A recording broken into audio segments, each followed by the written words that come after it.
that Well, they're someone is trying to, forcing, at least I was forced now to do it. I can't. like I'll see Come. notifications and someone is trying to sign into my account from Germany. Mm. Like, okay, all right, maybe having to look at my phone design and isn't so bad. No, that's good. Okay, we are live. And now we're just gonna, okay, Sophia's coming back in. Let's just give her 1 minute, guys. Bear with me. Just want to make sure she can hear us. Hi, can you hear us?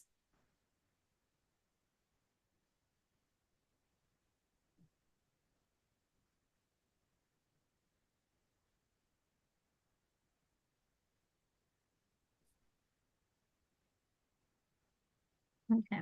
All right. Well, we are live. I'm going to go ahead and record. Just one moment.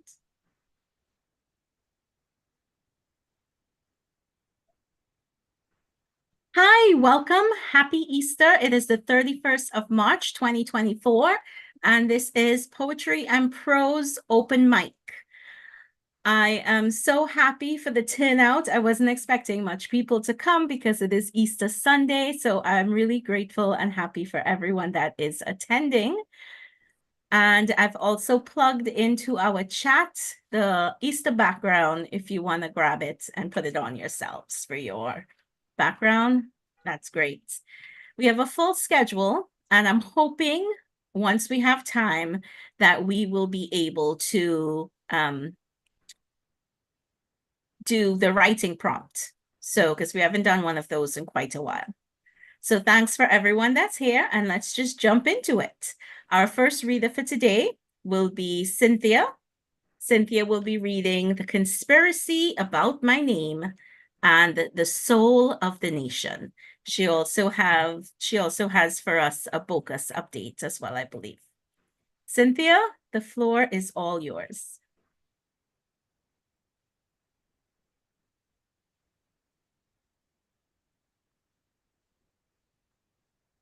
All right, we're just going to give her a moment to unmute.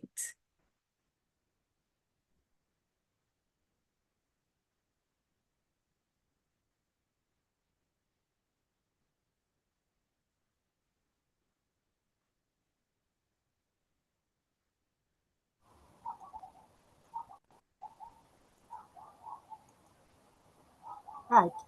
I think I got it. Lovely. We are hearing you, Cynthia. Thank the Lord. It took a lot of perseverance. The conspiracy about my name. I'm trying to get it open now. That's the next challenge. Okay, it's opening. It's taking its time, but it's opening. Right. Just so I lost a name in April 2015. I make a great hullabaloo about writing and spelling people's names correctly. One friend asked me some years ago if I always have to be so precise. My reply to him was that that was the way I was brought up. Then there was the classroom experience on learning literature and being told that quotations must be accurate. That was when I was in Form 5. The teacher used to prance up and down and say, "It is better to quote, but if you cannot quote correctly, do not quote at all." And she said it so often that I have remembered her exact words. Even before that, I had been taught that useful old exercise, transcription. I have a feeling that nobody nowadays knows what I'm even talking about. But when I was maybe about 9 or so, I was in a class. It was a tranquility. And an exercise that we had to do was to copy a part of a text, and the copy had to be accurate. I have a feeling that if that was still in vogue, we would not have as many errors as we do.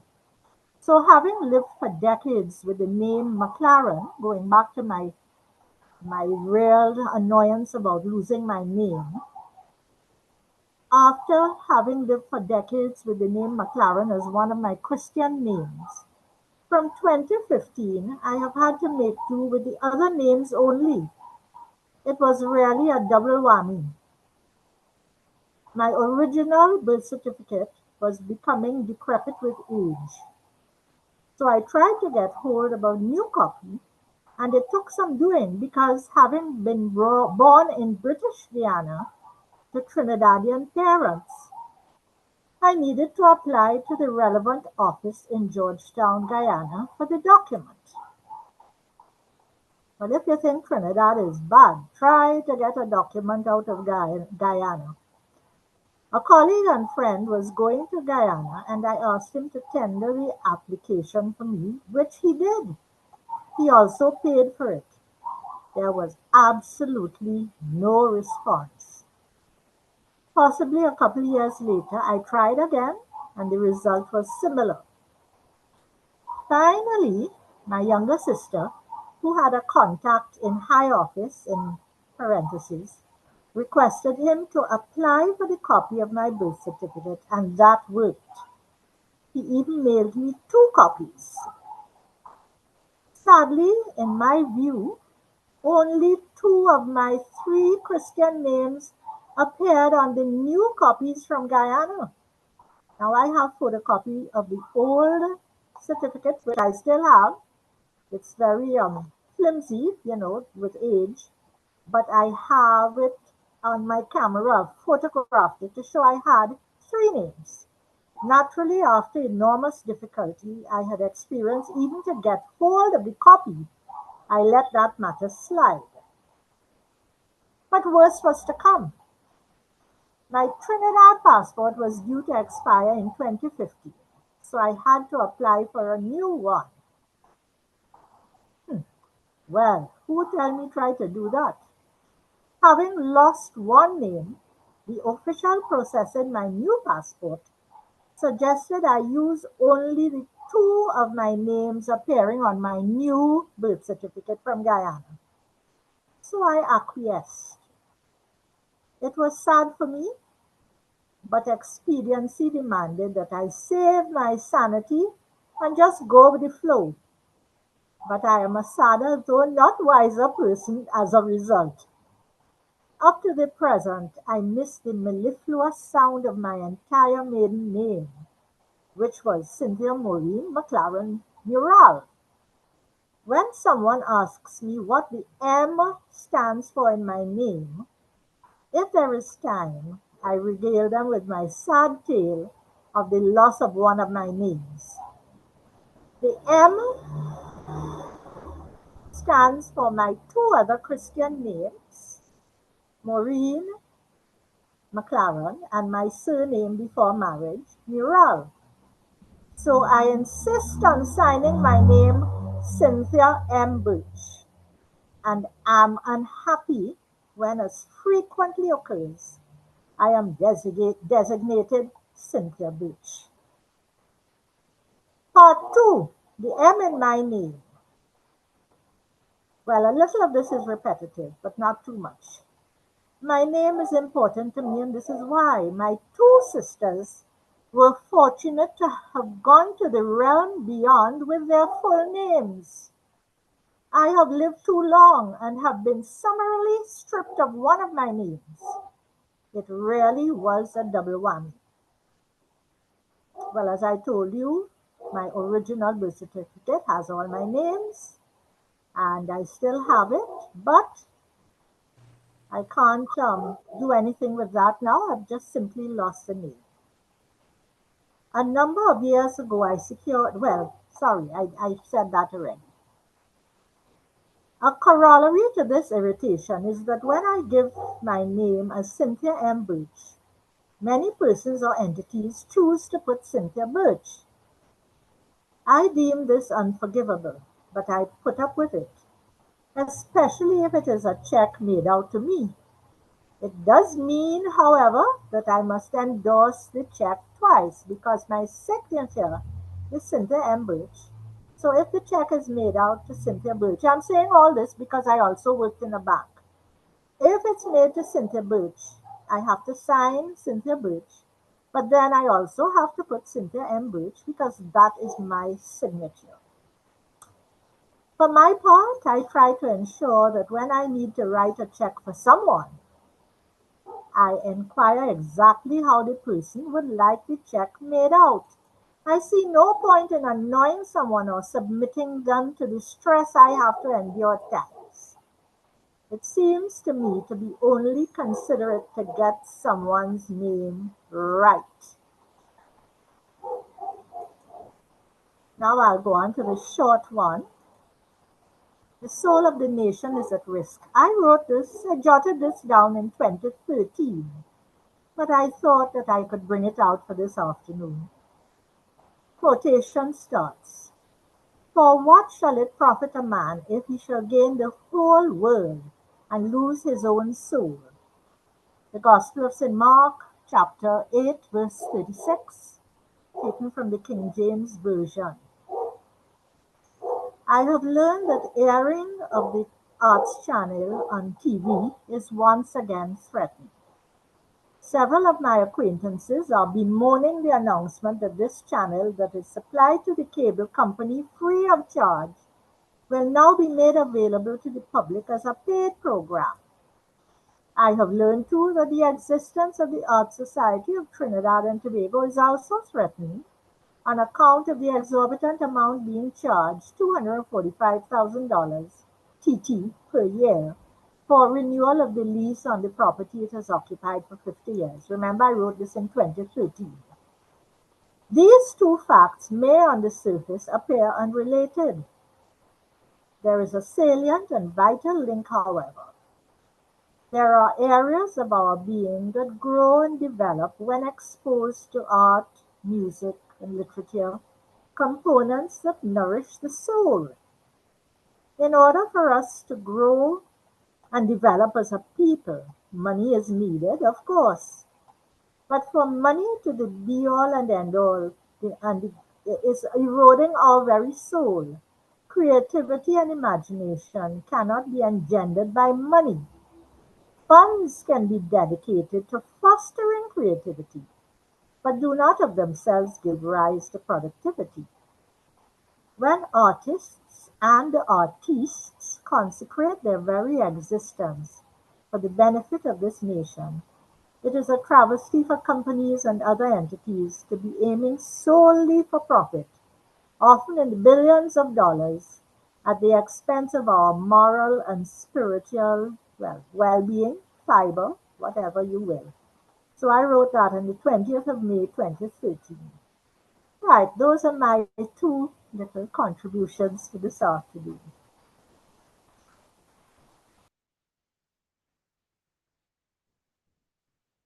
Thank you, Cynthia. That was lovely, especially the name. My mom went through something similar, but with her birthday. So now she makes us celebrate her birthday twice. One birthday when she was born and one that the Trinidad government gave her. All right, we'll move on. Our next reader is Krishna Samaru. And Krishna will be reading a poem, Via Dolorosa. Gosha, just want to make a little comment about the names.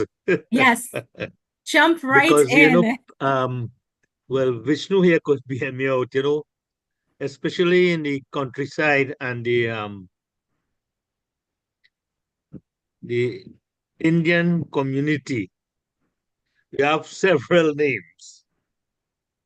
You have what you call is your Rasi name, which is used when you're doing religious ceremonies. Then you have your home name or your calling name. Disappeared. Had you there. Right. Then you might have a nickname. So sometimes it gets pretty confusing Your faces there. because I just put my picture. I remember in my what we call my common entrance class that because we had to bring our birth certificates to register for your to write this That's for the comment. seminar. That's what they call it. You know. That was the first time I learned some of my friends' name. People who was sitting next to me. Because you might have a girl named Chandra, she has Chandra, and she's Pulmati and things like that. So I just decided, I said, look, I'll get it on it. I myself have more than one name. My name is Motilal. My home name or calling name is Naris. Right. My nickname is Cokes because I used to be cross-eyed when I was small. And my wife name for me is A. Thank you. Well, I feel like you snuck in a piece there. That feels like a piece that can be a written piece. Gersha, that reminds me And too. Mutilal, because- you have two nicknames because I call you Muti. Harold? I had so many names because my full name is Anthony Harold Archibald de Courcy Greaves. That's way too much name. So I write just as H.D. Greaves. Settles the problem. Well, Catholics also have a religious name as well, Mutilal. So that's a little tidbit there. Any other comments? Heather, I muted you just a bit because we were hearing you talking, your conversation. So you may have to unmute when you're ready. All right. Sorry, I was just trying to fix the problem still. No worries, no worries. We're seeing your beautiful picture now, though. So Okay, good. So there's been improvements. All right, so we'll go ahead and we'll go along to Krishna. Krishna will be reading for us Via Dolorosa. Yeah, but before I get into Via Dolorosa, I just want a little advertisement. 50 years ago, while I was holidaying after sixth form classes, I used the opportunity to write about my days in sixth form, about some of the students, some of my classmates, and some of my teachers and the school itself. That is 50 years ago. And it is only now that that book is available. I am pleased to say, thanks to the Phoenix.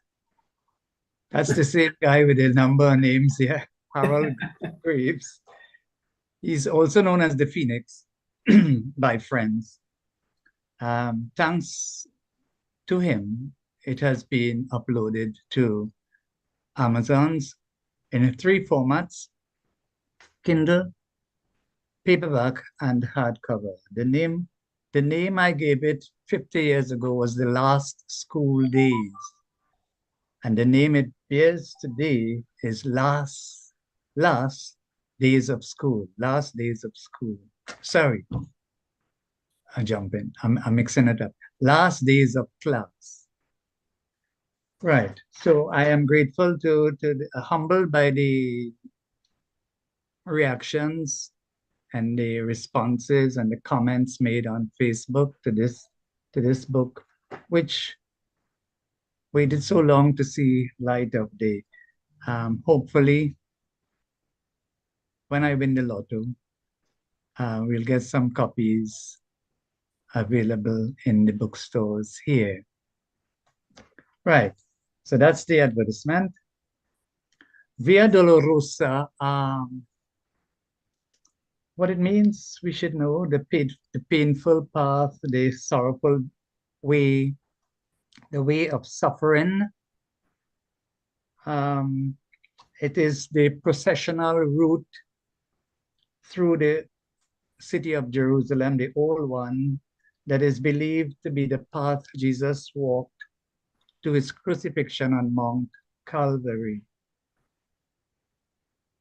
And why I wrote on that? Well, I am into writing sonnets these days, putting much of what poetic form my work is taken into sonnets. And I'm preparing for the publication of a book of sonnets. I have the title, I have the subtitle, I have the cover in mind. And we have to work on the blurb and so on. And with Harold's help, I'll have that uploaded as well. But I have to know where that stops. Anyhow, I'm taking up some time. So, yes, why I wrote this Via Dolorosa, the sonnet is 14 lines. And it came to me, in a flash, I don't know why it came to me. There are 14 stations of the cross. And I say, well, what if for each line for each station, I write a line. And that would be so easy for me, first of all, to remember the stations of the cross, because I have seen them, the stations of the cross in churches and so on. And I've seen it going up Mount St. Benedict. At different points, they have the stations of the cross. So it's 14 stations, 14 lines. But then I went to the Bible and I say, well, wait now. They do have this station mentioned, and they don't have that station, the third one, the fourth station, the sixth station, the seventh station, and the ninth station. These are not given authentic validation in the Bible, biblical text. But when I did the research, what I got is that these stations were added based on the writings of theologians, mystics, and missionaries in their hunger for the reenactment of Holy Week, the pilgrimage to the Holy Land. And it was Leonard of Porto Maurizio of Italy, a Franciscan, who established the 14 stations of the cross. And Spain was the first country to accept the 14 stations at the beginnings of the 17th century. At one time, there were some 30 stations, but now it is accepted 14 stations. So a sonnet has 14 lines, and each line I have a station referred to, Via Dolorosa. Hereby, by Caesar's seal, art thou sentenced upon this length of lumber to hang. Cleave it to thy breast, onward bear it. Mind thou, which lady her heart wears upon her sleeve. Brethren, forward, to this lost soul lend aid. Why dost thou, woman, his face you wipe away? Up! Is it so heavy laden, this beam? Behold, dear ladies, who'll save you today? A third time now hast thou buckled under. No raiment, no thought of raiment to thy flock thou preached. Blessed are they that through this punctured flesh bleed. And now that fateful hour has finally reached. A place to rest his head, this each man craves. From womb to tomb, each who believes he saves. Happy Easter. Thank you, Krishna. Any comments? That was beautiful. Very powerful, Krishna. Thank you, Frank. Thank you, Harold.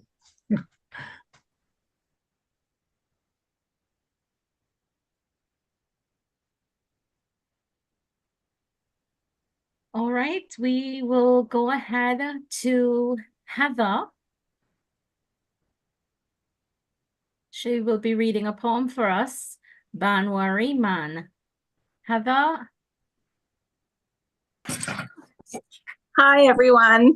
I'm still Hi, trying to get all my audio and video fixed. Oh, I we had a can see problem you here. and we can hear you. So, Okay, that's great.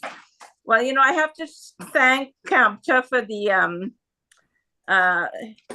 getting me on to inspiring me to write about Banwari Man, because he's mentioned him a couple times in his work, and that led me to explore more about this. And I realized Trinidad has given the world so many unique features. We've got Carnival, we've got Steel Pan, Doubles, the Pitch Lake, to name a few. And in 1969, the discovery of Banwari Man, the 5,000-year-old burial of an individual from the pre-ceramic period of history, was found located right in my home village, Pinal. Later to become a UNESCO World Heritage Site. I thought that was amazing. So I wrote this poem quite recently, actually, Banwari Man. Over half a millennia ago, you died. They buried you with pomp. In a seashell-lined grave, you lay sleeping. You had a life once, a name now forgotten in the distant mists of time. You lay for eons undisturbed. Only the birds you heard singing in the trees as the leaves rustled in the tropic breezes, day into night and night into day again for centuries. Time began the march of history. People came and went, Arawaks, Caribs. The Spanish sailed to shore bringing death. The French took land. The British too claimed their stake in the island's riches. They brought Africans as slaves. That darkness came. Then Indians from India came as servants of empire to Trinidad, land of sugar. The Chinese came as merchants, the Jews as refugees. Karyani became a melting pot. In Pinal, Indians settled, building lives in carrot houses with leaf-paid walls. They erected Hindu temples and Muslim mosques, planted gardens of rice, cocoa, and cane, scratching a life in the soil. A village sprang up. A market came to life. Bare feet made worn footpaths, which became traces, linking all to one another, with names from India, Gopi, Suchit, Lautu, Banwari, and more. And therein lies the miracle. By chance, your resting place discovered. Along Banwari trace, a footpath named for a Hindu god, Lord Krishna, brought across the Kalapani to the New World. Today, you're famous. Your resting place, a UNESCO World Heritage Site, the oldest such grave in the Caribbean. Today, you are not nameless, known across the globe by Lord Krishna's name. You are now Banwari Man. Your grave became a shrine to antiquity, a vanished world lost in the mists of history. But you, like Egypt's pharaohs, have resurfaced, a symbol of those upon whose shoulders we now build our imperfect world. The end. Thank you. That's wonderful. Oh, You know, when I catch a VAPS and inspiration strikes me, I have to write it down. Oh, yes, you know, we all know Banwari Trace. Yeah. Yes, and I like your connection with the Banwari and Lord Krishna, because there's this bhajan, you know, Kamta would know it, Vishnu would know it. Banwari re, Jine ka sahara tera naam re. It's a bhajan dedicated to Lord Krishna. So I'm glad you make the connection. Well, you know, any excuse for Motilal to sing a song, eh?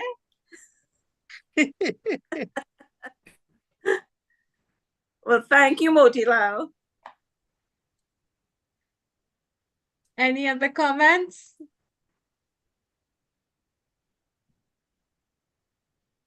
Uh,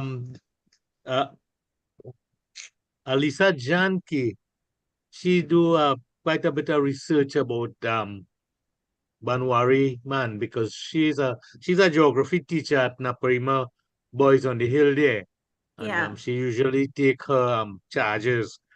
She like to go on hikes and she with her students, and she write quite a bit about Banwari man, and she made some trips with her students.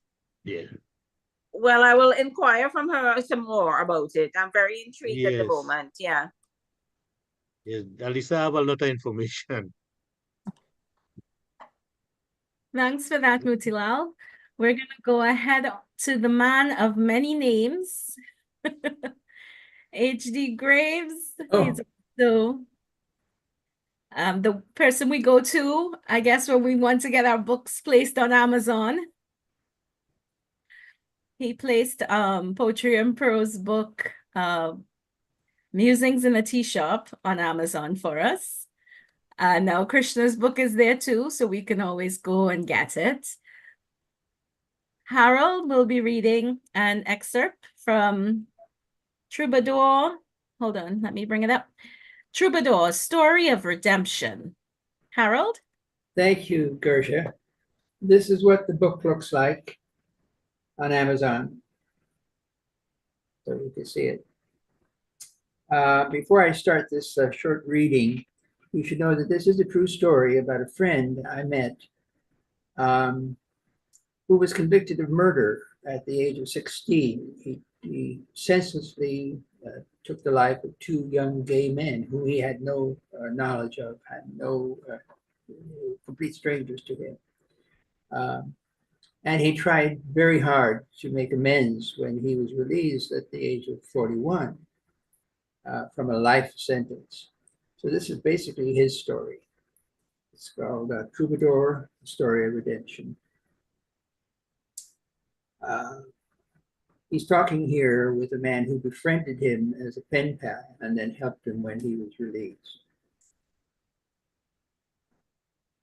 It's all hypocritical BS. Laughing, he said, yes, BS, and that's the extent of my cussing. I'm sorry you think I'm crude. I mean, here I am talking about something that most people I've heard don't even want to discuss, as if it's shameful. And here I am speaking about it with you and on our very first meeting. Maybe you do think I'm crude or vulgar? No, honest, Sean said, laughing with him. You're an honest man, Grant, honest with yourself, so you can't be anything but honest with anyone else. God knows more men should be as honest about sex and about religion. I think it would solve many problems. As for amending your past, you'll need to look up organizations for gays. There are many. However, I would give you this advice, or if you prefer, a caution. I would not under any circumstances give any indication of what you did. Not if you can at all help it, say anything about being in prison or on parole. That's all public record, but personal information can still be kept to yourself in social situations. You're quite right in your estimation about the prejudices of people thinking you're guilty as charged, even if you're not. And of course, in your unfortunate case, you were guilty. So even more reason for privacy and caution.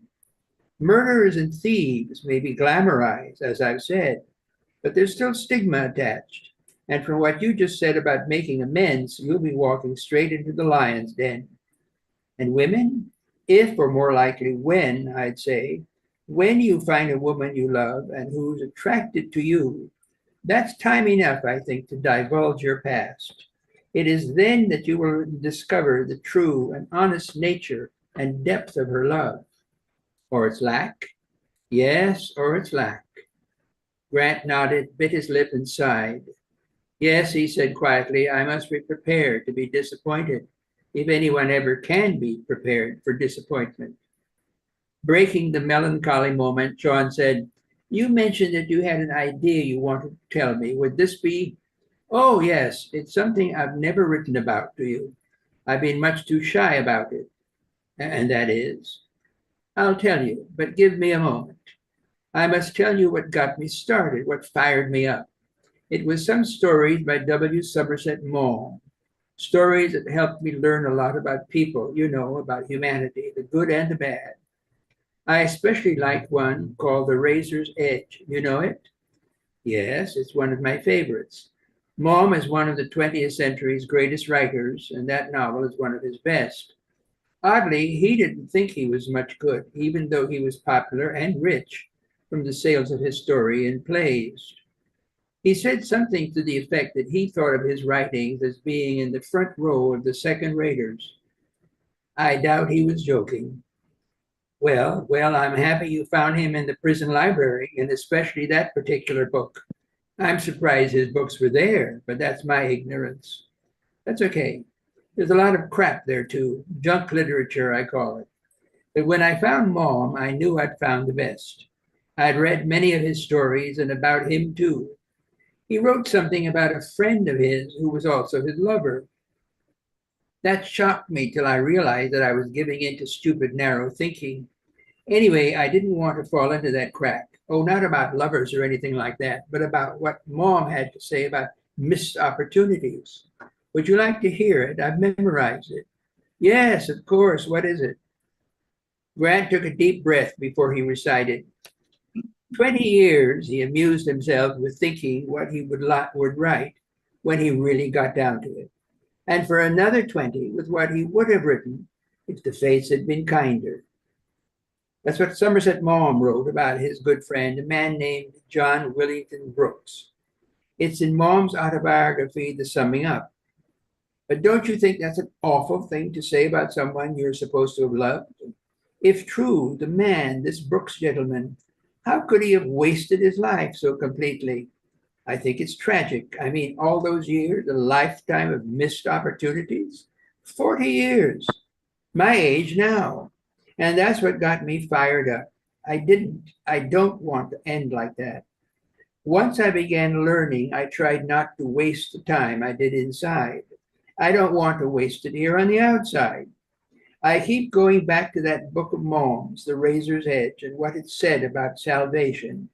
Rise, wake up, and realize the path is difficult to cross, like the sharpened edge of a razor.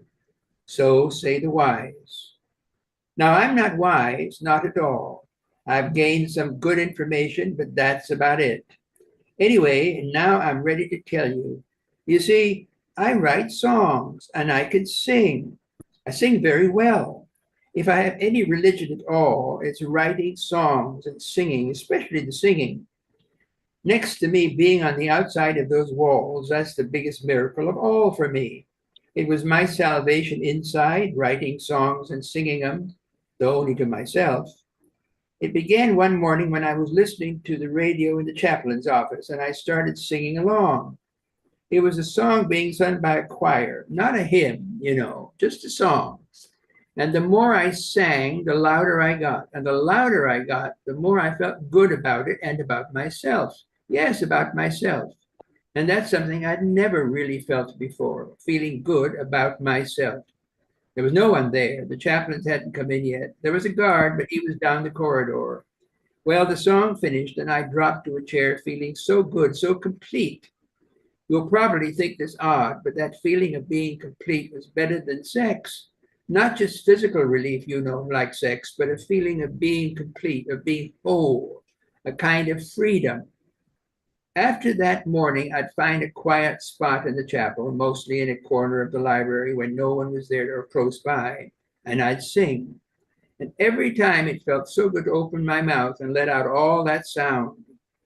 I know only a little about music, just what I could find in a few books. I don't know how to read music or write down music, all the notes and chords and things. So I've wondered if my songs are any good, if I'm any good. I have so many melodies in my head, you see, so many melodies and words too.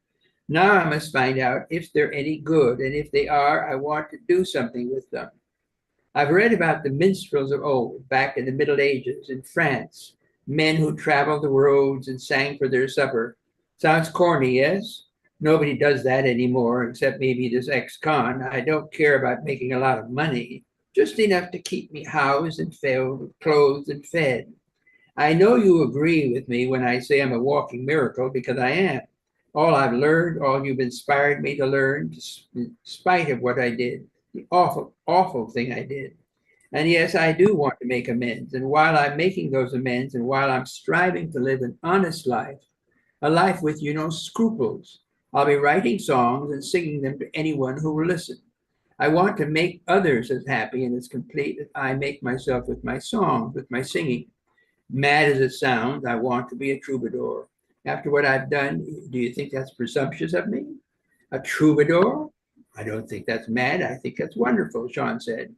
Would you think me presumptuous if I asked you to sing for me? I'd like to hear you sing very much.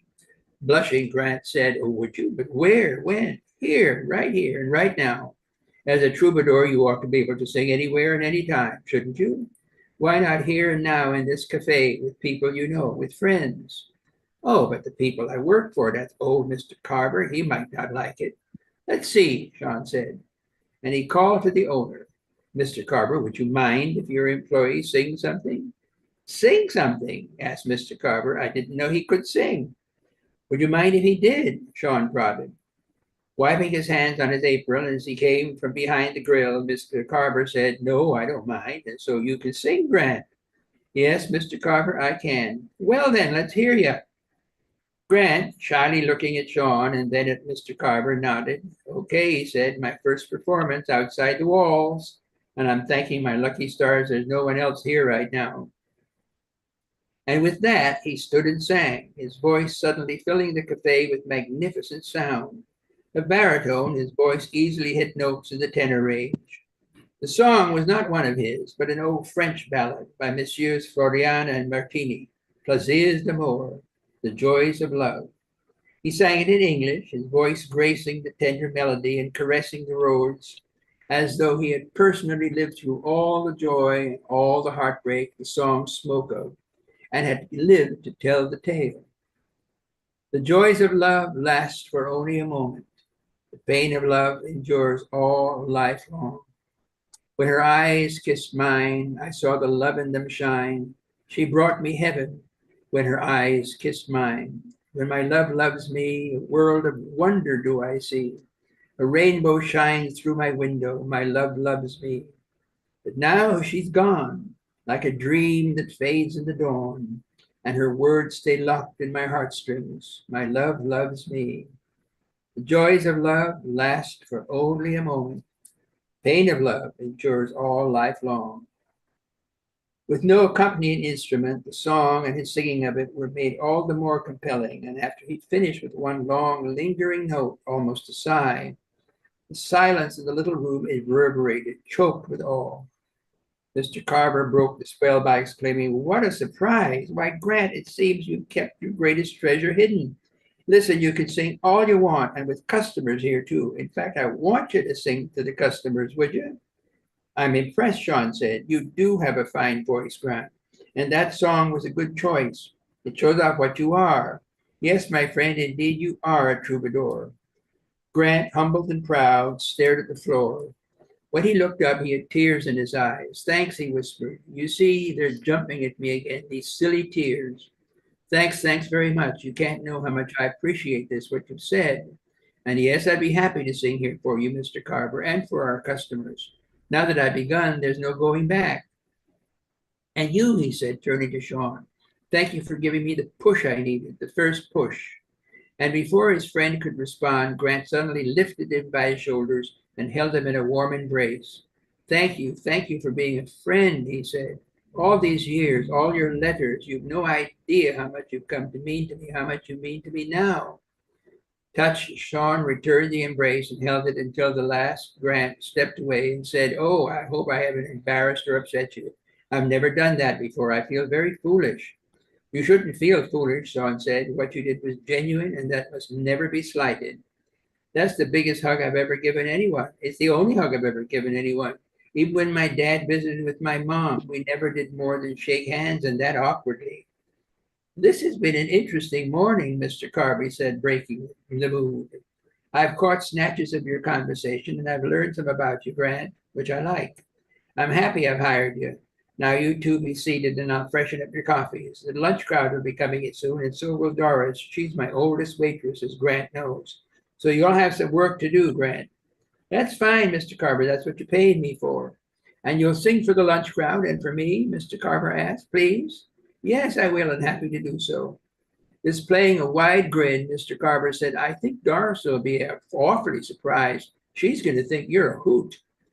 And I'll be going, Sean said. I'll come later as you've arranged to meet with you and your parole officer, Mr. Miller, as you've asked me to. I'm curious to learn what you'll think of Miller. If you care to share your view with me, Mr. Carver said. Well, yes, of course I wouldn't mind, Sean said, even as he wondered about the reason for such a specific request. When we meet with Mr. Miller, Grant murmured, would you please say nothing to him about my singing or my songwriting? Oh, well, very well, I won't. Thanks a lot, Grant said. You'll understand why when you meet him. Oh, is something? His scruples, Grant said, aren't the same as mine.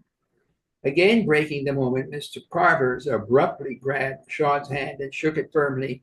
It's been a pleasure, he said, and we'll talk later after your meeting.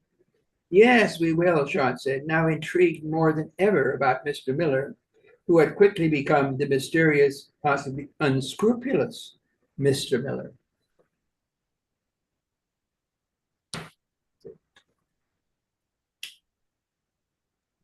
Thanks for sharing, Harold. Wow. Anyone else that would like to comment?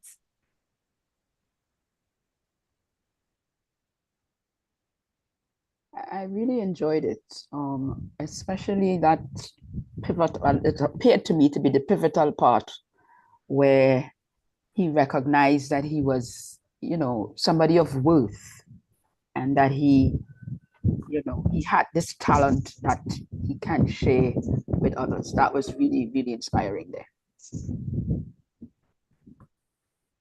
Yes. Harold, I appreciated all the references to Somerset Maugham. He's one of my favorite writers, actually, and I'm basing some of my short stories on some of his themes as well, just as an exercise.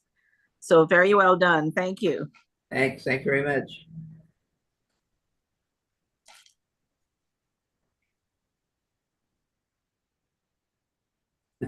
Okay, thank you for your comments. If there are no other comments, it's giving people time to unmute.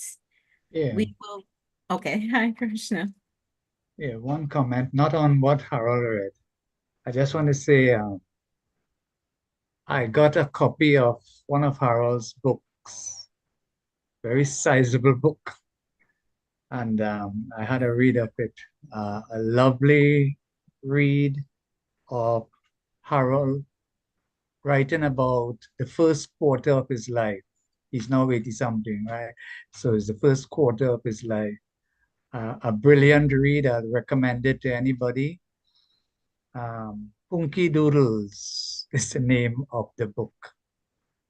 Very well written, stimulating, revealing, truthful, honest depiction of the first quarter of his life. Punky Doodles. Thank you, Krishna. Thank you, Krishna. You're welcome. I have to check out that book. My to-be-read list is getting longer and longer by the day. We will move on now to Antonio Bullen. He will be reading for us a poem, Court of Pain. Antonio is new to the group, so please welcome him. Antonio, the floor is yours.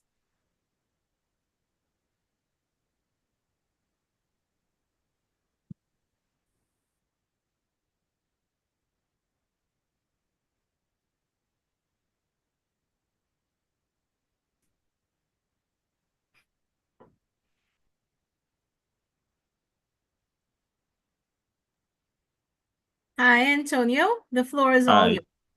you hear me right now? Yes, we're hearing you now. Okay, all right, nice. So my name is Antonio. Recently started writing poems. Um, haven't been taking much. I don't really, how to put it, all right. So it hasn't been like a deep thought. I just write basically how I feel at the moment. Usually it takes me about 30 minutes to write a piece, could be less. And most times I use my phone just typing. So I think I wrote this one sometime in the night. I can't remember when exactly, but I know it took place at nighttime. It's a piece called Port of Pain. So, all right, let's start. Why Antonio? Why every topic you write about feels like a dystopia? Guns, drugs, murders, and theft. That's your euphoria? Write about the glaring light of the sun, or the trees, or the symphony of the birds' chirping melodies. Not society's umbra, like the countless missing bodies, or the amount of Venezuelan nationals seeking asylum in TNT daily, or how the guns, drugs, and ammunitions continue to flow into our borders porously. Regardless of the amount of money allocated to the Ministry of National Security, write about our country's forgotten history, like how we were once a colony of the French, and just ignore the face tourists make after they get a whiff of Port of Spain's stench. Please ignore the piles of rubbish next to the frail-looking homeless man whose clothes is drenched. Ignore the discarded coconut shavings turning manion from that hot day your thirst was quenched.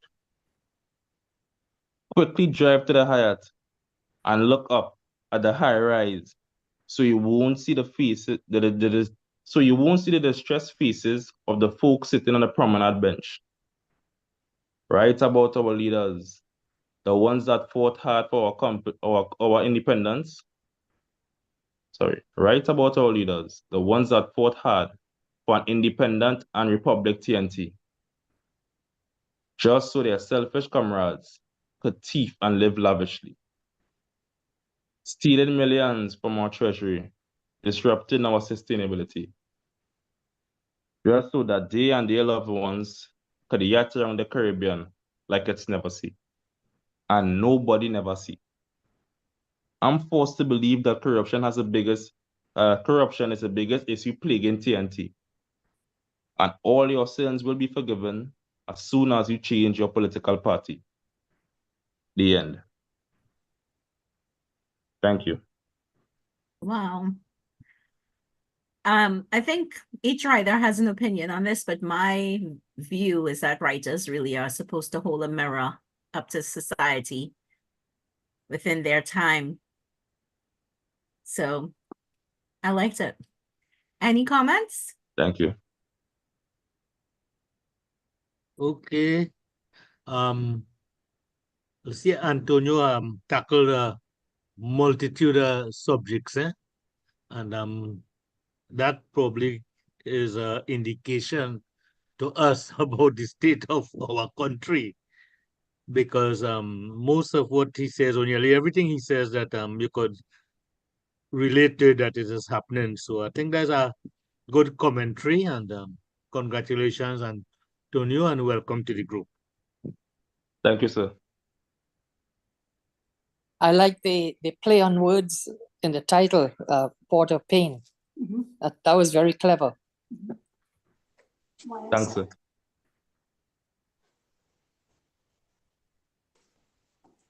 I also like the line, look up at the high rise so you don't see the people on the promenade, which is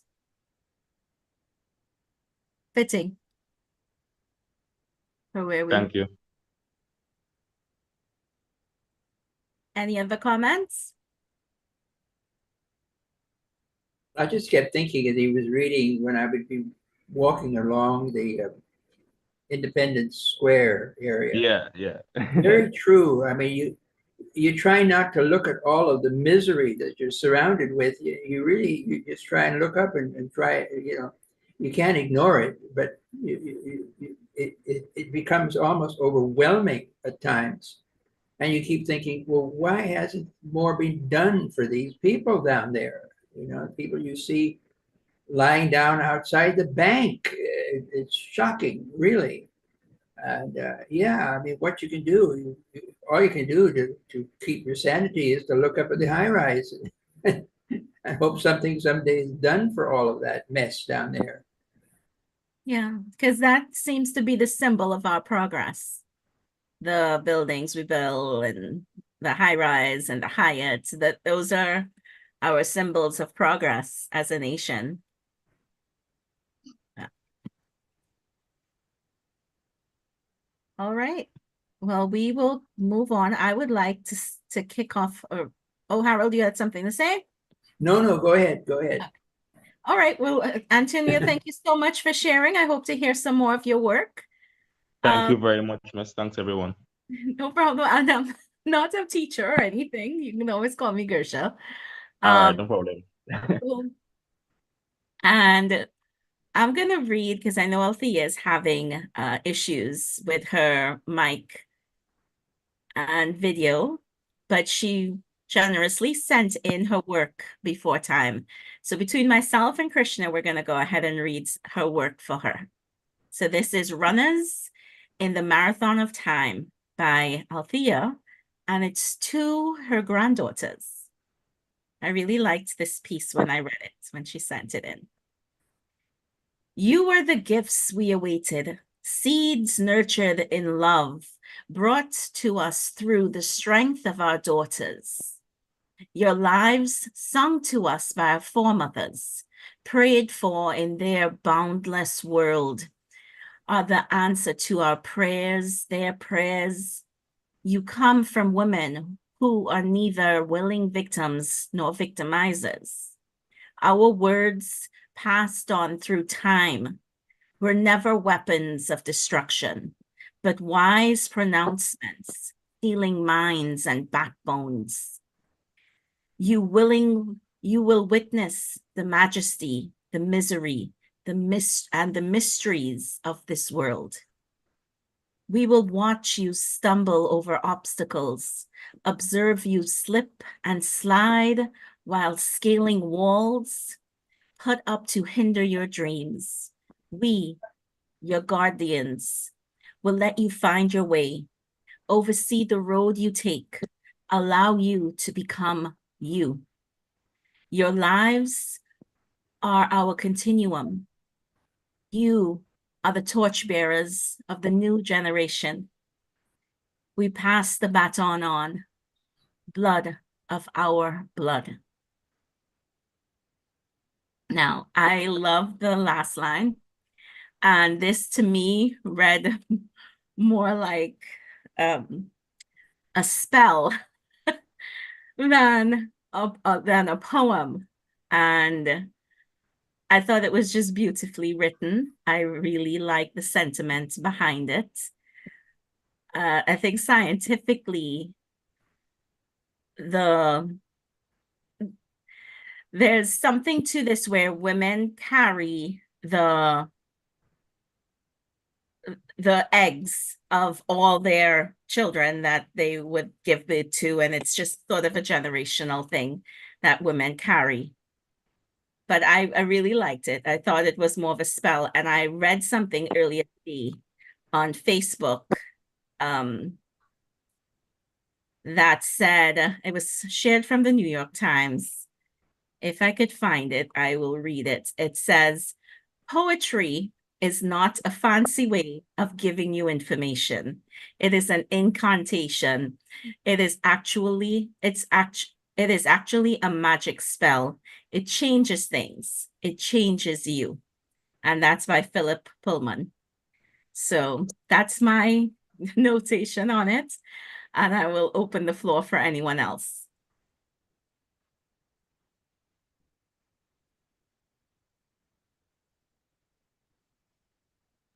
Okay, I can I'm just also thinking of all of that, Gersha. It's taking a while for me to process all of that thought. I very much enjoyed the poem that Thea wrote. It's almost a hymn. yes. And I love the last line. Okay, well, we have two more pieces from Althea, and Krishna will be reading them for us. Krishna, you have the floor. Yeah, I'm going to word here. Right. Dream weavers. Women of my blood are dream weavers. Webs stretch skyward. Each thread spins hope. Each thread spun from faith, strong as steel. Heads in clouds, we weather the huffs and puffs of naysayers, ready to blow visions down. Frayed and fragile after battle, we fashion fantasy into real and fertile futures. We will not break the code of foreigners whose gossamers reach across time, netting and bearing the promise of generations. That's one. And the other is love at first sound. And I see these are taken from The Nakedness of New 2018, copyright Althea Romeo Mark. Love at first sound. 13 yet a schoolhouse novice. The hinterlands dust barely off her feet.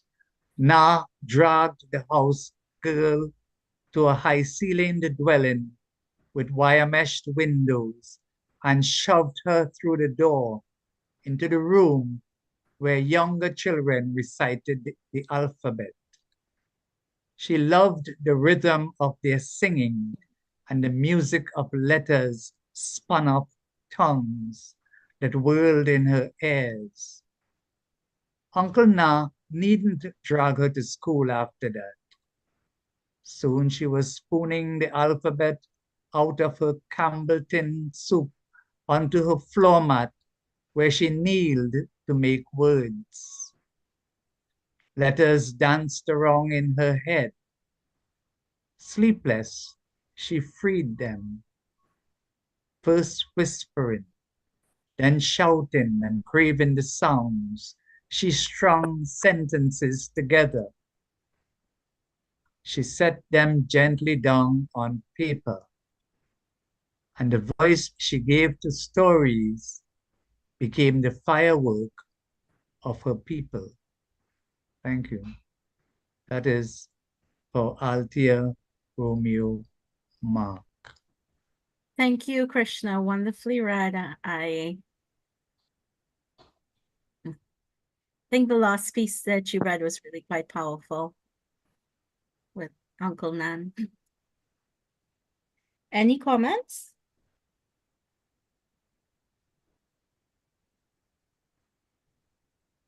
Yes, Gusha, as a grandfather, I have two granddaughters, one grandson, and I really like the poem that you read too. You know, it has me thinking. I hope that you would send a copy for me, so I could read it for my granddaughter.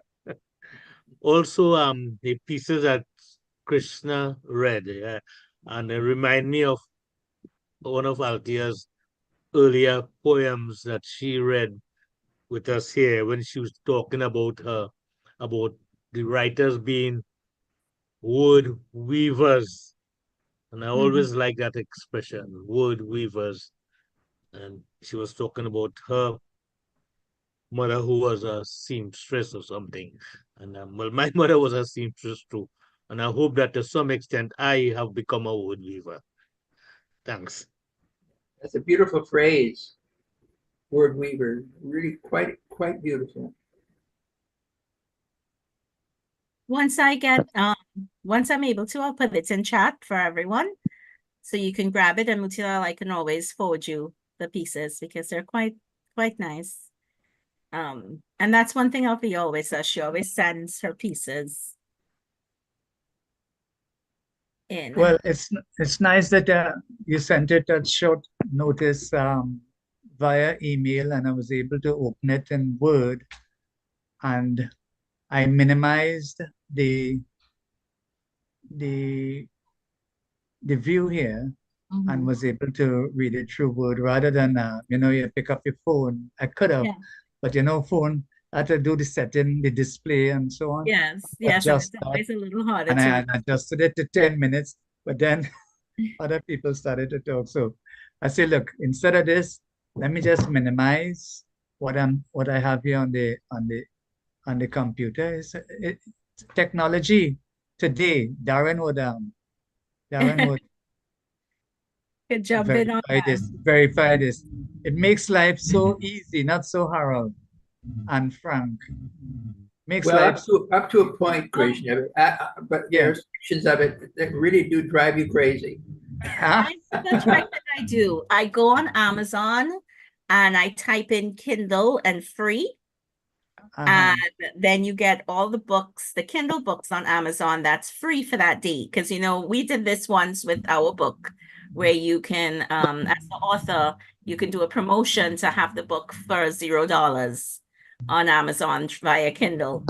And this morning I laid in bed for a good hour scrolling Facebook, Instagram, and I was on Amazon just downloading free books. So I got a few classics. I notice a lot of the books that do it though are series. So they may give you the first book or the second book to kind of get you to buy the series. But Krishna, when you're talking about technology, I that jumped at me because it felt good. It felt like I was rummaging through somebody's old box of free I put my books occasionally on the free Kindle as well, Gersha, for probably about 1 or 2 weeks at a time. Yeah. And I will have people getting them, which is nice because, as a friend said, yeah, but you're not getting any royalties. And I said, well, it doesn't matter. At least people are out there and they're reading what I do. Yeah, so when you get that, especially if you have a series of work, someone may read the first book and they definitely want to continue to read, And the way I look at it too, I'm poor as a writer, so it's nice to be able to put things out there for other people who may not be able to afford $9 for a Kindle book. Exactly. Well, not only that, but even if you wanted to buy a paperback or a hardback, by the time you have it shipped here, with the rate of exchange, plus shipping, plus customs, you're talking about a lot of money. Yeah, sometimes you end up spending a good, that's why I buy my books in bulk. I'll just save up. Like I'll just have them in my cart until they get to about 4 or 5, and then I'll just do a shipment to bring it in. But yeah, it gets to be about quite a bit. It's an expensive hobby, but a rewarding one. I can't remember the exact price, but after all the shipping and all of that, it would have been like about $360. So I don't think I ever got a copy of it. And I suppose I can understand why, but I think it was the page count that made it come up to that high. I think most writers really we don't expect to get wealthy from royalties unless your name is Prince Harry or something like that. And I just got my yearly check from Amazon for my Love Has Two Moons book royalties, and it was all of $22.40. So I thought maybe I'll pay down on that farm I was looking at. I mean, even 1 cent is great, Yeah. And it reminds me, I just recently received a refund from my car insurance company, a check. Imagine they wrote a whole check, and for a refund for not having made any claims for the last 30 years, and the check was for $0.00. That was my refund. And they wrote a whole check. Well, talk about a computer is that's what you'll expect to get. You know, every once in a while, I will get a royalty check from Amazon because they send them out when we have at least 100 US in the account. Oh. And they only send them out 2 or 3 times a year. I always think of it as money I find in the street because I have no idea what I'm going to get. And of course, with the rate of exchange, whatever that amount is on the check is multiplied by 6 or 7. So Yeah. it's a pretty good deal. Well, we will see. Technology, to me, I think Amazon really changed the game where publishing was concerned. Oh, yes. Yeah, they really groundbreaking and really opened the door for authors. And we're going to open up to the next person reading, which would be Motilal. Motilal will be reading for us today. Motilal Budu Singh, the backbone of our group, the man that reminds me to post. And if he did not call and say, so you're posting for next week? When is the next meeting? I think I would have forgotten about it because between being sick and it being Easter, that's why everyone got the email so late for me this week. Motilal Budu Singh, he will be reading an extract from Teresa. Motilal, the floor is yours. I don't know. No, I have the extract from Teresa here, but now is Pagua season. I don't know how much people know about Pagua, but now is Pagua season in Trinidad. So I don't know if I could probably have a piece on Pagua that I would like to read instead, if that is okay. That's fine with me. I love that. Okay, so if you have been watching TV or the newspaper, you see a lot of people throwing colored powder and colored liquid and all that. So this is a piece about Pagua. I call it Pagua Tales. Pagua is a Hindu festival that celebrates the end of the old year and the beginning of the new year. While in its original form, it was a fertility festival, it has lost that aspect in Trinidad and Tobago, although many young men and women still use the occasion to meet and court their boyfriends and girlfriends at the various celebrations and competitions in Trinidad. It is now commemorated as a day of color and joy on the full moon in March with songs called chowtal and the spraying of colored dye called abir, as well as the rubbing of colored powder called gulag on faces and cheeks of participants. People dance to the beat of handheld cymbals called majiras and drums that accompany the chowtal songs. The day is one of music and merriment, and it is sometimes referred to as Indian Carnival. Growing up in a Hindu home and attending a Hindu primary school, I learned about the various Hindu festivals and religious observations, including Ramnavami, Ekadasi, Hanuman Jayanti, Shivratri, Raksha Bandhan, Kartik, and especially about Diwali and Pagua. At school, stories taken from the holy books like the Ramayana and the Mahabharata were used to point out the significance and origin of these festivals and the lessons we could learn from them. We all loved these sessions, which were usually held in the period just before lunch and carried no arithmetic problems or difficult spelling words. Pagua, for example, was especially loved. We listened to stories, got to sing and clap, and were given majiras, which are small hand cymbals, to play. Sometimes we would go outside under the mango tree in the schoolyard to practice our chowtal singing so as not to disturb the rest of the school. The story of Phagwa was about a king named Hiranyakashipu. He was once a great devotee of God, who had granted him a boon that he would not die during the night or day at the hands of man or animal, or by any man-made weapon, or inside or outside his palace. Believing himself to be invincible, he felt that he was greater than God and instructed all the people in his kingdom to worship him instead of God. His arrogance grew and he became wicked and cruel, often killing those whom he thought were still praying to God. His sister, Holika, his chief follower and admirer, also received a gift from the gods, a magical urni that once worn on her head would protect her from fire, drowning, pain, and any assault on herself. She too became arrogant, for she also thought that she had become immortal.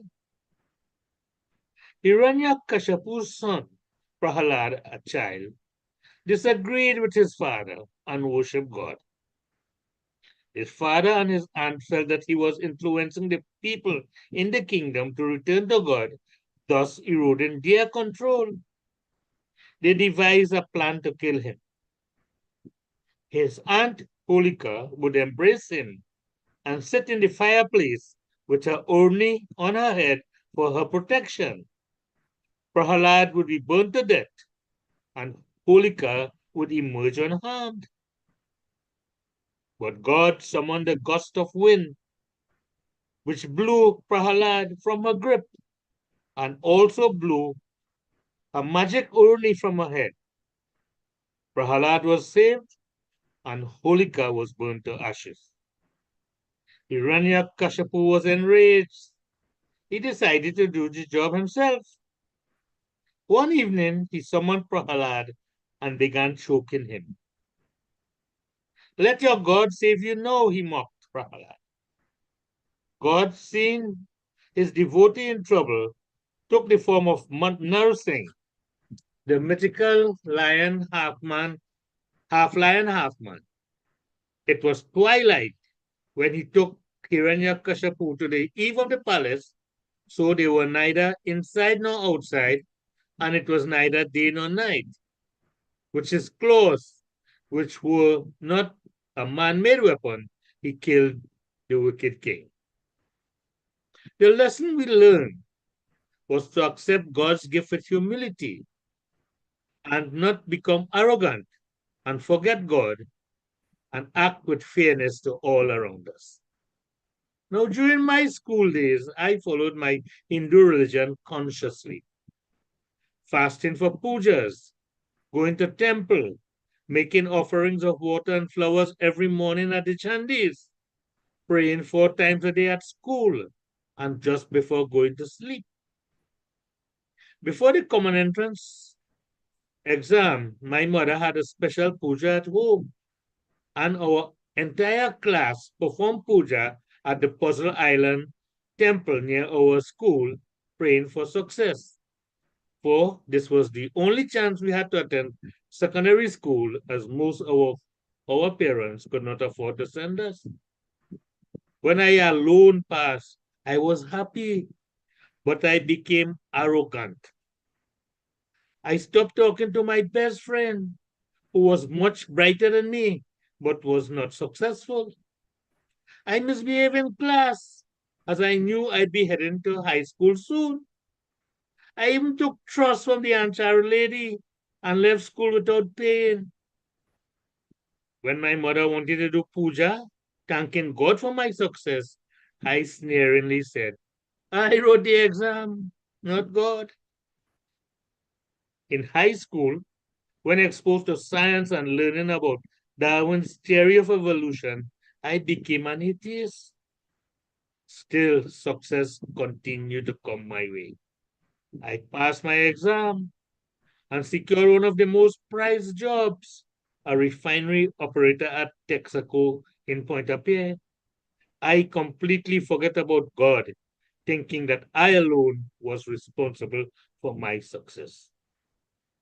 With my new job, I was able to buy a car and was soon lining with my buddies from work, ignoring my friends, no, my former friends from my village. I started drinking and along with my workmates, started visiting the nightclubs and houses of ill repute such as Black Cat Hotel and Quintals in San Fernando. My mother and former teachers tried talking to me, but to no avail. It was Pagua 1971 when my mother asked me not to drink and come home, as the village Pagua group was coming to our house that evening. Needless to say, I paid her no mind. Earlier, I had my fill at cereals in Debe, and I even had a ganja cigarette. I could see the pain in my mother's eyes as I came home staggering at 5 p.m. I refused her offer of food and went to my room to sleep. I had dark curtains, for I worked shift and often slept during the day. I put on the fan and quickly dozed away. I was not sure if I was awake or asleep. The room became pitch dark as I felt this heavy weight on my chest. I tried to scream, but no sound came out. I tried to get up, but was unable to do so. I felt an eerie presence in the room. I wanted to say a prayer, but none came to my mind. And even so, my lips refused to move. I saw and felt Hiranyakashipu squeezing the life out of me, but I was helpless. I was sweating profusely as I tried to will myself to wake up. I was watching myself being attacked even as I lay in bed. The scene faded, but I was being held by Holika in the middle of soaring flames.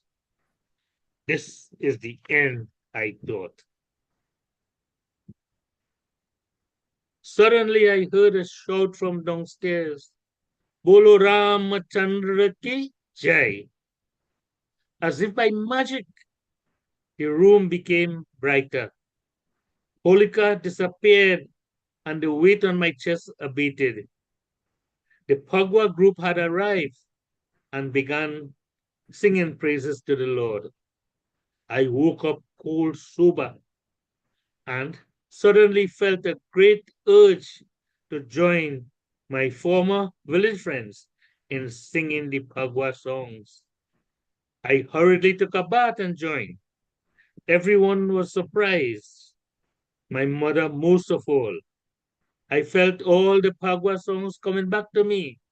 Holy Chalera Kubira, Yavarame, Holy Chalera Kubira. Holy Chalera Kubira, Yavarame, Holy Chalera Kubira. I sang lustily as I played my majira. Panighatna ja, panighatna ja, chailaya bira se mare la. Panighatna ja, chailaya bira se mare la. I sang again and again as I felt so grateful to God for saving me. I stopped drinking, stopped liming, and visiting those wicked places. I started mingling with the village folks once more, going to temple on Sundays, obeying my parents, and most of all, praying to God. God had given me another chance of living good, and for which I am grateful to this day. Thank you. Thank you, Mutilal. Any comments? Wow. This story actually took me straight back to my childhood. I grew up in Five Rivers, and I actually went to Five Rivers Hindu school. And that story there with Prahalad, I mean, it took me right back. In the yard in Five Rivers in the school, there was a tree, and every Friday evening, the teacher took us out there and read stories to us from the Gita and what have you. And that story that you just told there, I mean, I have remembered it in its entirety. It is, it was actually one of my favorites, you know, especially when, you know, he was taken up into the air between heaven and earth. So he was neither on earth or in heaven. And then, you know, he was just, the life was taken out of him. And that just brought me back. And I love the contrast that was brought with the individual who was actually telling the story now, moving away from the story of Prahalad and actually bringing his own life into focus. That's a fantastic piece. Thank you, Alicia. And Alicia is new to our group as well, so please welcome. Any other comments? You know, what's interesting about these sessions is that I am learning so much about Trinidad culture that I was not aware of for a long time. This is really wonderful. And Modi, you did a great job with that piece. Yes, great job, Mutilal. I always enjoy Mutilal pieces where you get little glimpses of his character. Actually, that's part of my experience, isn't it? Yes. Well, this is Heather coming from Canada. I must say, like Harold, I have also learned more about Trinidad culture being away from home than when I had lived there. So, and thanks to this forum, especially Poetry and Prose, and when I used to be with the Faizabad group as well. So thank you. Thanks, Heather. I want to take some time and just introduce some new people that I'm seeing today because we're getting a lot of new people today. That's pretty cool. Tristan, welcome. Jeff, welcome. And of course, Antonio and Alicia, welcome. So thanks for joining us. I hope you're enjoying the session. Now we're going to go ahead. Thank you. You're welcome. We're going to go on to Alicia. She's going to be sharing a poem for us today. Drop, cover, hold on. So Alicia Lawrence, the floor is all yours. Thank you so much, Geisha. It is my first time here, folks, and I saw the flyer this morning. All right, and let me put a plug in one time for a group that we belong to called Caribbean Author Village, that will be hosting. I'm in that group. Yeah, excellent. Right. So you know what's happening on the 23rd of April, and I'm hoping that all of you can be there, and I'll actually be able to meet a lot of you in person. All right. So I have a book on Amazon. It's called Poetic Juices, and it's my first book of poetry, and I'm going to do a piece from it called Drop, Cover, Hold On. This piece came out, of course, from the earthquake that we would have had in August 2018 that just kept shaking and shaking and shaking. And folks, you know, interestingly, from that, we did not have any major damage or loss of life. And so what I did is, it was the catalyst for this piece that incorporates well-known words during a disaster to life. So when that earthquake hit Trinidad and Tobago, it said it was a 6.8 or 7, 7.4. They were different from the seismic folks. So here goes. 6.8, 7, or 7.4. The fact is there was a shaking of your walls and a shifting of the floor. And suddenly you realize that the rumbling wouldn't stop. And you stand up, you forget that you're supposed to drop. Yes, drop, cover, hold on is what the experts say. But you stand up there, mouth agape, waiting for come what may. After more than a minute, you start to call on the God above, making promises out of desperation and not out of love. Saying, Father, if you get me through this, I will turn my life around. And you're shouting and crying and even making a strange sound. Then after a while, you realize there's no more rumbling. but your heart's still racing and your body shaking. You realize it was an earthquake and you are still alive. You are grateful that God has allowed you to survive. You walk away and start thinking about what might have been. And you wonder if that's truly the end of the shaking. You contemplate on whether there was something you could have done to ensure that the next time there is ample preparation. And so I want to revisit the ODPM's advice to you that you should drop, cover, hold on until the shaking is through. I want to remind you that it's not only in times of adversity that you should find time to call on the Almighty. Far from it, my friend, because my message to you is to drop, cover, hold on until the Savior comes for you.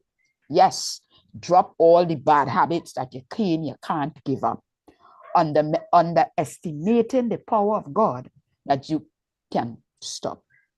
Drop your judgmental attitude and your gossiping, thinking that you're only sharing information and not really sinning. Drop the cloak of hypocrisy that you are clothed in and stand naked before the Almighty, awaiting his covering. Allow him to cover you with his robe of righteousness, a cover that you can't buy, but brings great happiness. A righteous robe that covers all your shortcomings and lets you stand before the throne with confidence within. Cover your life with joy and peace and stay under his blood-stained banner until sin's shaking cease. Hold on to the Lord with everything you've got. Hold on to him whether things are good or not. And when the shaking and rumbling of life seems never ending, hold on and be faithful because he promises a blessing. It promises eternal life in a new heaven and earth. So hold on because in the end you'll realize what it was all worth. So the next time there's a shaking or a rumbling in your life, that may be the result of an inner turmoil or an outer strife, drop whatever you're doing and fall upon your knees. Cover your life and loved ones with God's expertise. Hold on while your world seems continuously to rock, because you can be sure with God there will be no aftershock. Thank you. Thank you. What a spiritual piece for this Easter day. Any comments? That was absolutely delightful. Yes, thank you. Thank you so much, Alicia. I hope to hear more from you. Yes, I like the piece because I think this whole idea was drop, cover, and hold on was initially for people who living in during the times of war, and when bombs were dropped, you need to take certain precautions, and it would work well for, as you say, earthquake. Also, I am reminded about an incident not too long ago in one of these schools in North where there were gunplay and gunshots and all that, and the children had to duck under the desk. They just bring back that to me. So it's very good advice, and we could use it for any type of disaster. Thank you. Is it Alicia? Thank you, Alicia. You're welcome. Thanks, Alicia. Okay, we have two more people to go. Vishnu Gosain, he will be reading for us. Boys Are Not Men. Vishnu? Don't know if he's still there. Yeah, I'm here. Oh, okay, hi. I'm not seeing myself. Oh, you have to start your video.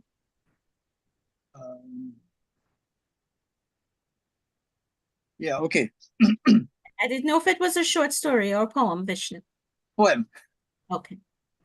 Short little piece I was trying to experiment on one night. Anyway, here it goes. Boys, not men. In the quiet of the evening after school, boys are boys. Boys play cricket on a potholed beaten road. Pretty shaped with a cutlass are bored.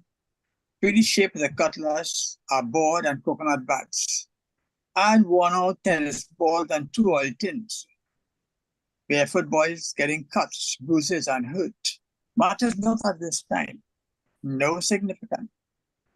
The sun winks in its movements, takes a bath in the sea, in a colored horizon. Today's horizon of oil and waste. The once thin, recognizable line now merged with colored, mostly red, salted, and no fishermen. Shouts and screams from parents sail smoothly. It's time to done this damn game, finish it off. Over greasy heads, perspiration leaks into channels. Plants need watering, yards need sweeping, homeless need attending to, little duties need addressing. And then the sunlight further dips into the ever-darkening, once majestic sea, like a lizard slipping into its hole. Cricket continues still. Ravi gets hit on the head. Balman crushed into the stumps, and Bomo the wicketkeeper too. Dogs began barking for the boiled chicken foot and rice, or mackerel with pieces of break-up roti. Ravi, Ravi! His mother emerges with a black leather belt. Oh, you're Dean! The bell swinging in her right hand. The game stops suddenly. All scamper to their homes, leaving bats, balls, and better time behind. Boys are boys. Boys are not men. That's for later. Thank you. That's it. Oh, wow. I love that ending. Lovely, lovely. Thank you so much for sharing, Vishnu. I really love your work. Any comments? Yes, Vishnu, it's a true portrayal of boy days, and you find that the time is never enough when you come from school and you have a little time to play until your mother call you home. They used to call me the 6 o'clock man because my mother say you have to be home at 6. So sometimes even like around this time when it's 6 o'clock and it's still bright. And I used to live about just 2 houses away from the recreation ground. And my sisters used to delight to put in their head through the window and shouting, Mama said to come home right now. And the other boys used to laugh at me, but as I say, boys would be boys. And I just want to mention that just kind of remind me, and this is a good time to remember our good friend Hari Charan Narain, because this is the type of way he used to write. So I think that is my contribution to your piece, Vishan. Thanks very much.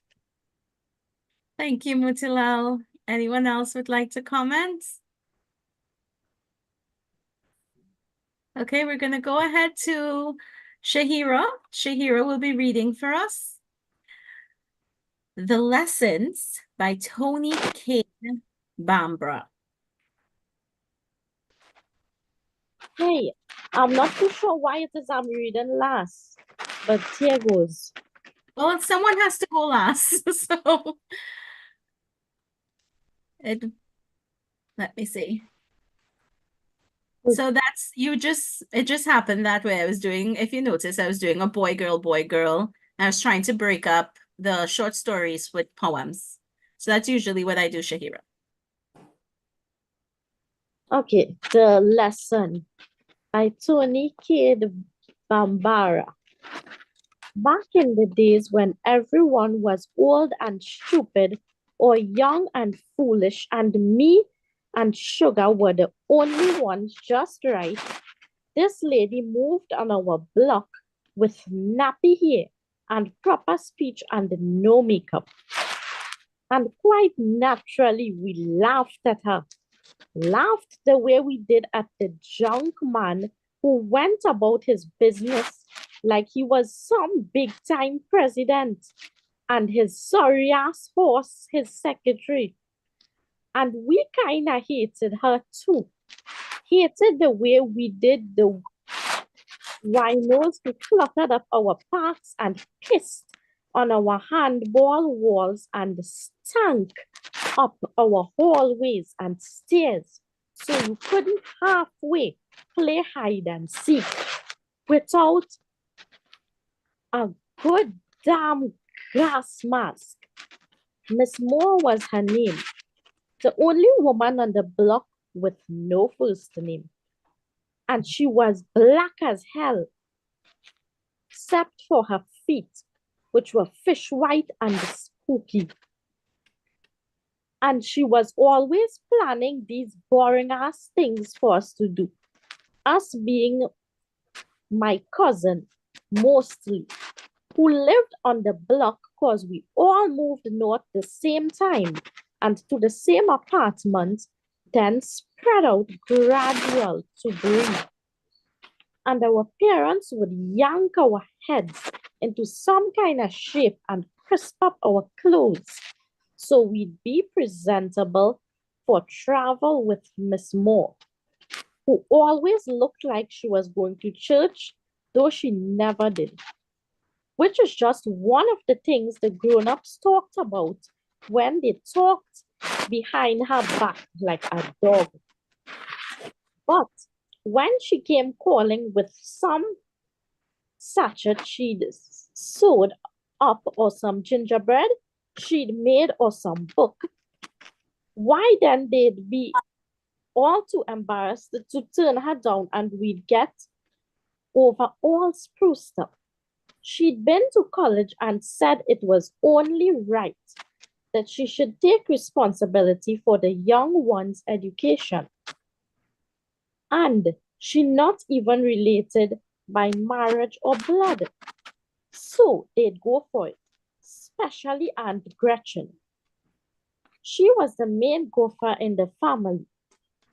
You got some old dumb shit foolishness you want somebody to go for. You sent for Aunt Gretchen. She been screwed into the go-along for so long.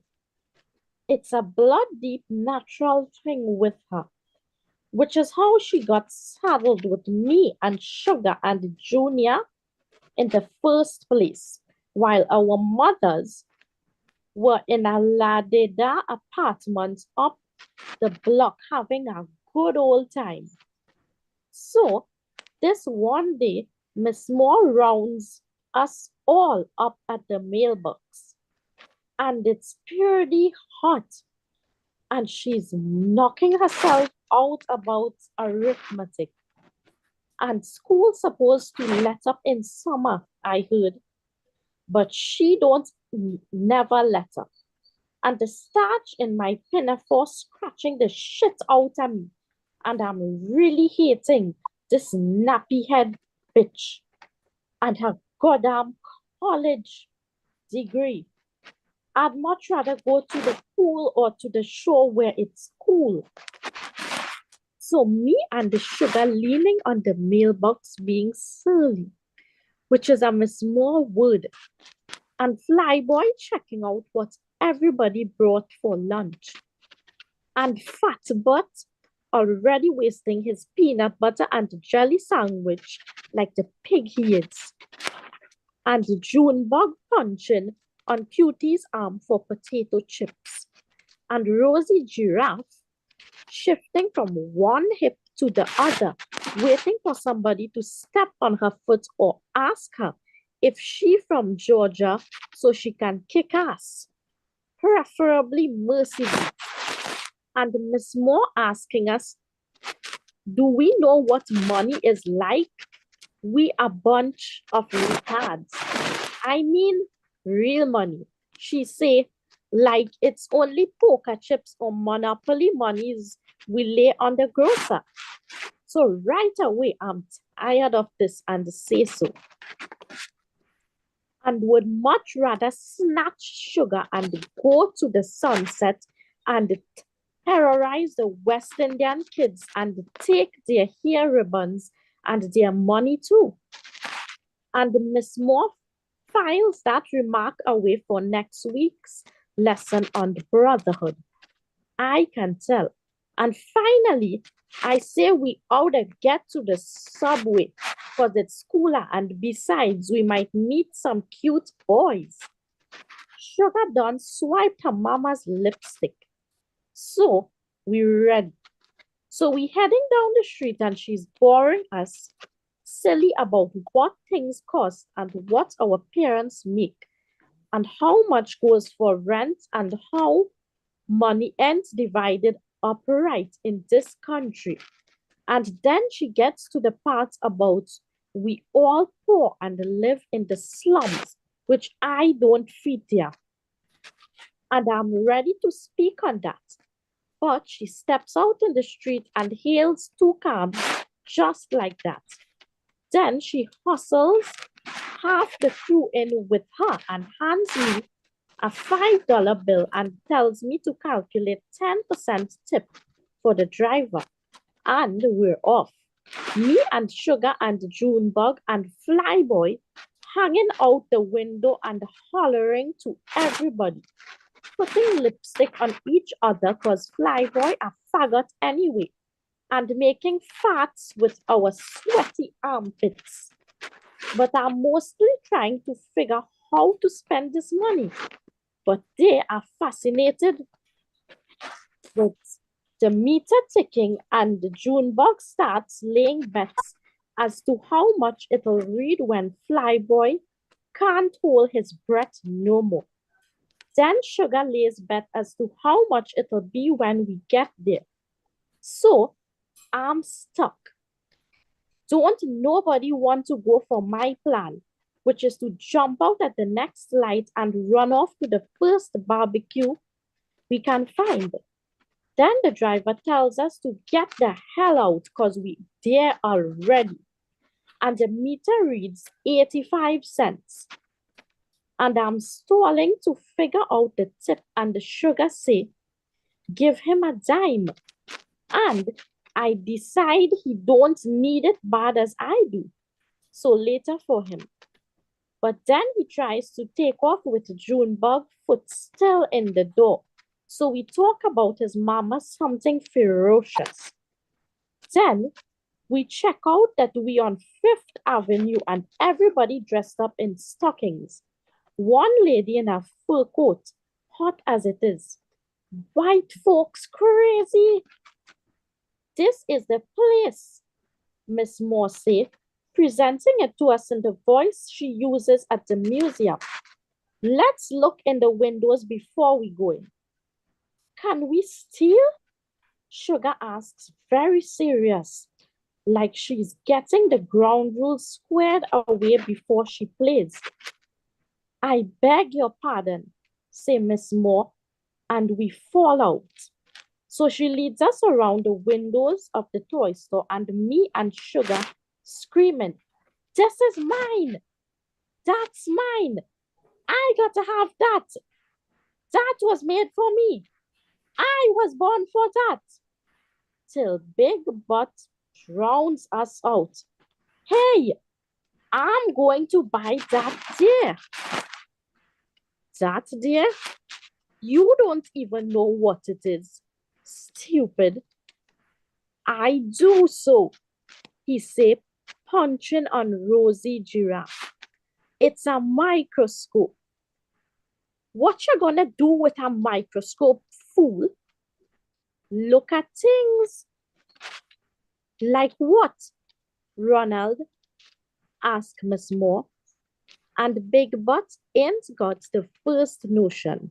So here go Miss Moore gabbing about the thousands of bacteria in a drop of water and the something or rather in a speck of blood, and the 1,000,001 living things in the air around us is invisible to the naked eye. And what she say that for? Junebug gone to town on that naked, and we rolling. Then Miss Moore asked what it cost. So we all jam into the window, smudging it up, and the price tag say $300.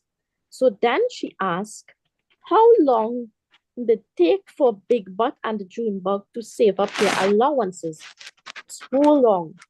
I say, yeah, add Sugar. Outgrown it by that time. And Miss Moore say, no, you never outgrow learning instruments. Why even medical students and interns and blah, blah, blah. And we're ready to choke Big Butt for bringing it up in the first damn place. This year costs $480, say Rosie Giraffe. So we pile up all over her to see what she pointed out. My eyes tell me it's a chunk of glass cracked with something heavy, and the different color ink stripped into the splits. Then the whole thing put into an oven or something. But for $480, it don't make sense. That's a paperweight made of semi-precious stones fused together under tremendous pressure. She explains slowly with her hands doing the miming and all the factory work. So what's a paperweight? Asks Rosie Giraffe. To weigh paper with. Dumble, say Flyboy, the wise man from the east. Not exactly, say Miss Moore, which is what she say when you warm or weigh off too. It's to weigh paper down so it won't scatter and make your desk untidy. So right away, me and Sugar curtsy to each other and then to Mercedes, who is more the tidy type. We don't keep paper on top of the desk in my class, said Junebug, figuring Miss Moore crazy or lying one. At home, then, she said, don't you have a calendar and a pencil case and a blotter and a letter opener on your desk at home where you do your homework? And she know damn well what our homes look like, because she noses around in them every chance she gets. I don't even have a desk, said Junebug. Do we? No. And I don't get no homework neither, says Big Butt. And I don't even have a home, say Flyboy, like he do at school to keep the white folks off his back and is sorry for him. Send this poor kid to camp posters is his specialty. I do, says Mercedes. I have a box of stationery on my desk and a picture of my cat. My godmother bought the stationery and the desk. There's a big rose on each sheet and the envelopes smell like roses. Who wants to know about your smelly ass stationery? Say Rosie Giraffe, for I can get my 2 cents in. It's important to have a work area all your own so that... Will you look at the sailboat, please? Say Flyboy, cutting her off and pointing to the thing like it was his. So once again, we tumble all over each other to gaze at this magnificent thing in the toy store, which is just big enough to sail 2 kittens across the pond if you strap them to the post tight. We all start reciting the price tag like we in assembly. Handcrafted sailboat of fiberglass at $1,195. Unbelievable, I hear myself say, and I'm really stunned. I read it again for myself, just in case the group recitation puts me in a trance. Same thing. For some reason, this pisses me off. We look at Miss Moore and she looking at us, waiting for I don't know what. Who'd pay pay all that when you can buy a sailboat set for a quarter at Pops, a tube of glue for a dime, and a ball of string for 8 cents?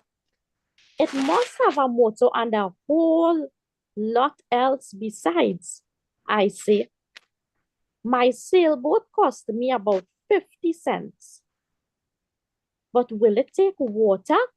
Say Mercedes with her smart ass. Took mine to Allied Pond Park once, say Flyboy. String broke, lost it. Pity.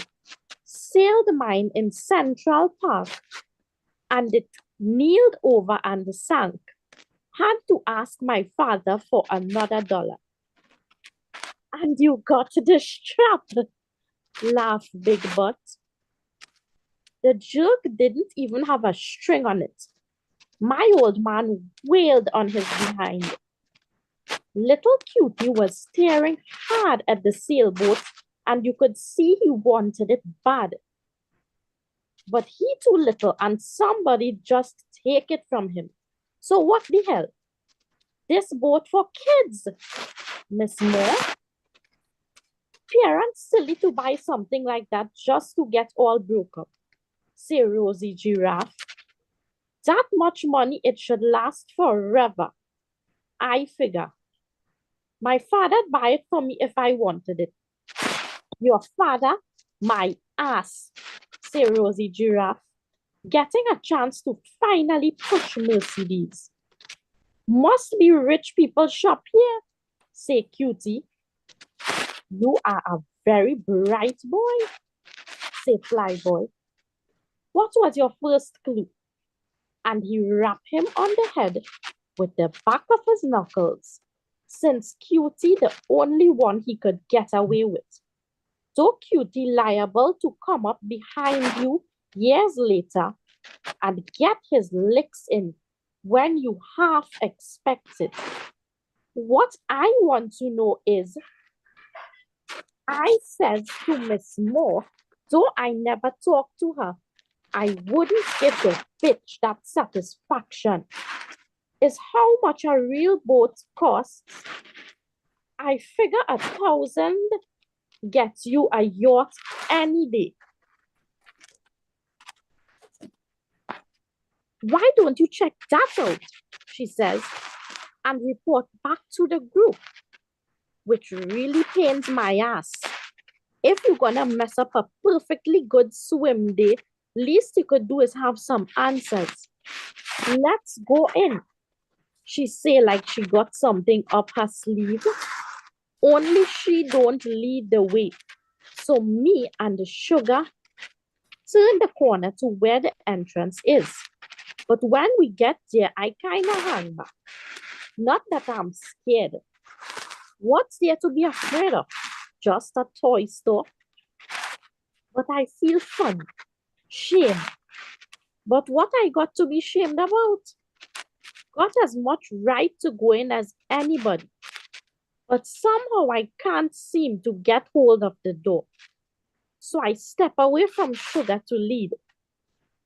But she hangs back too. And I look at her and she looks at me, and this is ridiculous.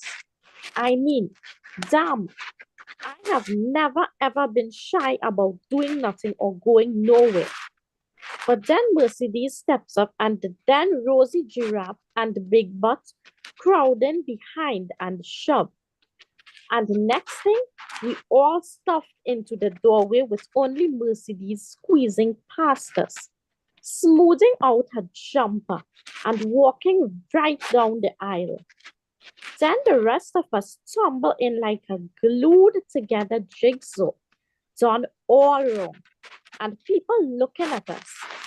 And it's like the time me and Sugar crashed into the Catholic church on a day.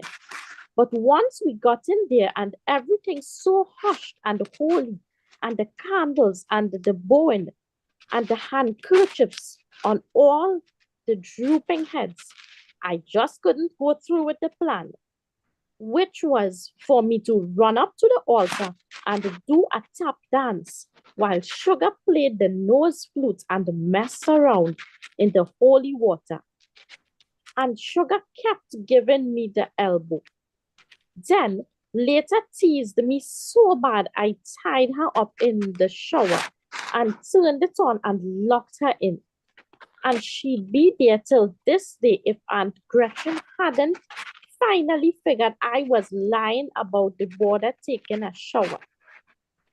Same thing in the store. We all walking on tiptoe and hardly touching the games and puzzles and things. And I watched Miss Moore, who is steady watching us like she waiting for a sign.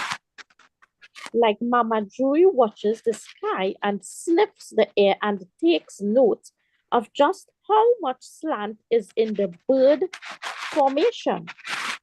Then me and the Sugar bump smack into each other, so busy gazing at the toys, especially the sailboat.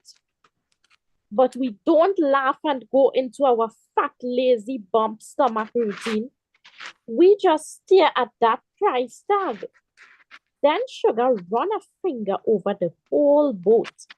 And I'm jealous and want to hit her. Maybe not her, but I sure want to punch somebody in the mouth. What you bring us here for, Miss Moore? You sound angry, Sylvia. Are you mad about something? Giving me one of them grins, like she telling a grown-up joke that never turns out to be funny. And she's looking very closely at me like maybe she planning to do my portrait from memory. I'm mad, but I won't give her that satisfaction. So I slouch around the store being very bored and say, let's go. Me and the Sugar at the back of the train watching the tracks, whizzing by large, then small, then getting gobbled up in the dark. I'm thinking about this tricky toy I saw in the store.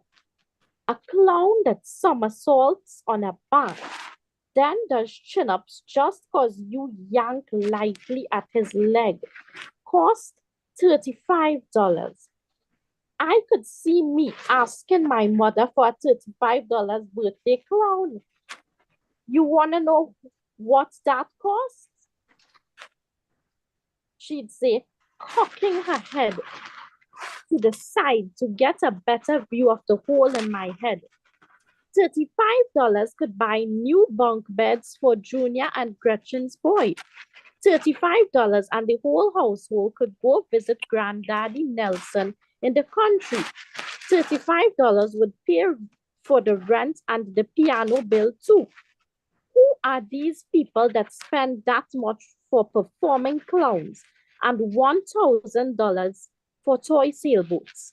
What kind of work they do and how they live and how come we end in on it?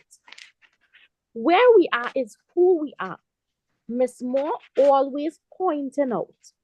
But it don't necessarily have to be that way. She always adds, then waits for somebody to say that poor people have to wake up and demand their share of the pie. And none of us know what kind of pie she's talking about in the first damn place.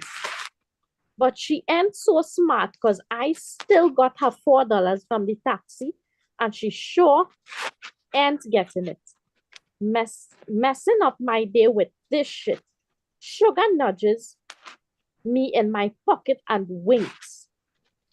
Miss Moore lines us up in front of the mailbox where we started from. Seemed like years ago, and I got a headache for thinking so hard. And we lean all over each other so we can hold up under the dragnas lecture she always finishes us off with at the end before we thank her for boring us to tears. But she just looks at us like she's reading tea leaves. Finally, she said, well, what did you think of FAO? Schwartz. Rosie Giraffe mumbles. White folks crazy. I'd like to go there again when I get my birthday money, says Mercedes, and we shove her out the pack so she has to lean on the mailbox by herself. I'd like a shower. Tiring day, say Flyboy. Then Sugar surprises me by saying, you know, Miss Moore, I don't think all of us here put together eat in a year what that sailboat costs. And Miss Moore lights up like somebody goosed her. And, she said, urging Sugar on. Only I'm standing on her foot so she don't continue. Imagine for a minute what kind of society it is in which some people can spend on a toy what it would cost to feed a family of 6 or 7. What do you think? I think, say Sugar, pushing me off her feet like she never done before because I whip her ass in a minute, that this is not much of a democracy if you ask me.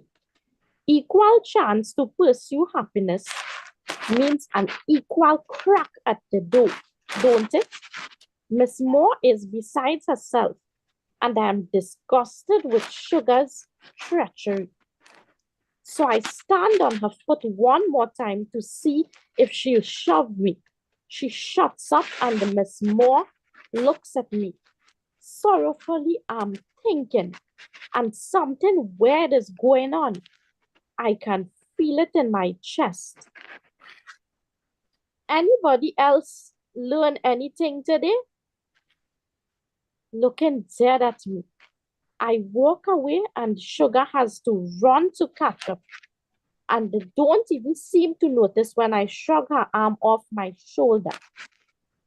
Well, we got $4 anyway, she says. Oh, hon.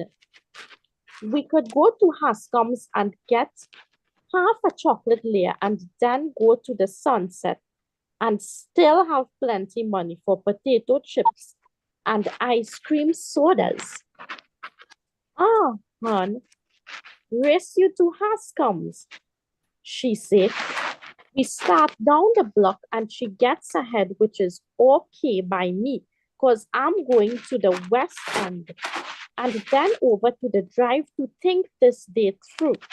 She can run if she wants to and even run faster, but ain't nobody gonna beat me at nothing. And that's it for me on today's episode of Poetry and Prose. Hope you enjoyed.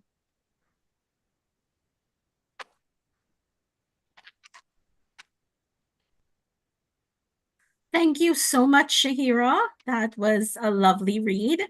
I just want to say a little bit about the author. I know we've gone way over. We don't usually go over this long, so I thank everyone for being here. But the author was in the Georgia Hall of Fame for Writers, and she got her BA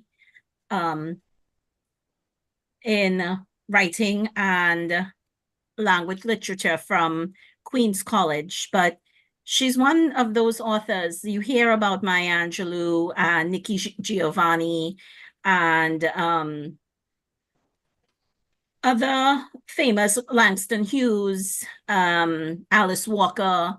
So she came from that period of authors, but at least I don't hear of her as much. I think Langston Hughes and Nikki Giovanni and Alice Walker takes up a lot of space, but that's a piece of what that author has to offer. And she has about 10 books. She passed away in 1995, though. So with that, I would like to close off the session of Poetry and Prose. And